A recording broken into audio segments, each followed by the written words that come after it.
মাঠের খেলার অঘোষিত চিরপ্রতিদ্বন্দ্বী ভারতের বিপক্ষে মহাগুরুত্বপূর্ণ ম্যাচের জন্য ৩৮ সদস্যর প্রাথমিক দল ঘোষণা করেছেন হ্যাভিয়ের ক্যাভরেরা।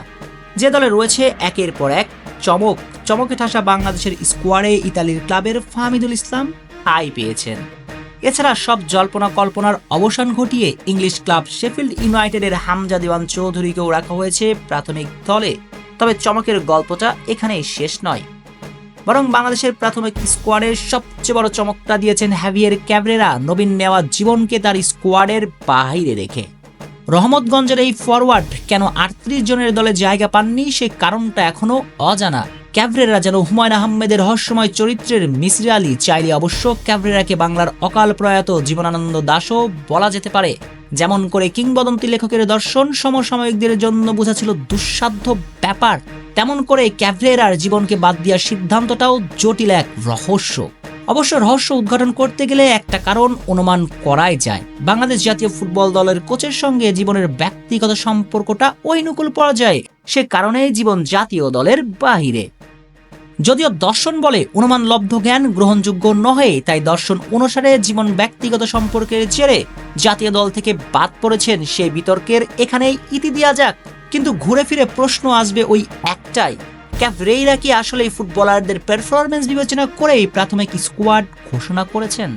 তাহলে চলুন দেখে আসা যাক চলতি মৌসুমে রহমতগঞ্জ ফরওয়ার্ডের পারফরম্যান্সের হিসেব নিকেশ।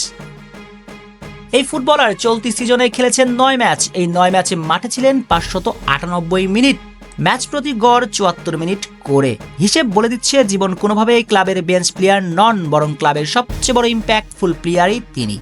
কেননা এই ৯ ম্যাচে দলের প্রয়োজনে ৩টি ভিন্ন ভিন্ন পজিশনে খেলেছেন জীবন। নিজের প্রিয় পজিশন সেন্ট্রাল ফরওয়ার্ডে তো খেলেছেনই, সঙ্গে লেফট উইঙ্গার এবং অ্যাটাকিং মিডফিল্ডার হিসেবেও পারফর্ম করেছেন। এবার দেখে নেওয়া যাক এই ৯ ম্যাচে জীবনের গোল সংখ্যা। এই ফুটবলার লিগে এখন পর্যন্ত করেছেন ৫টি গোল, যেটা কিনা চলমান লিগে দেশি ফুটবলারদের মাঝে যৌথভাবে দ্বিতীয় সর্বোচ্চ।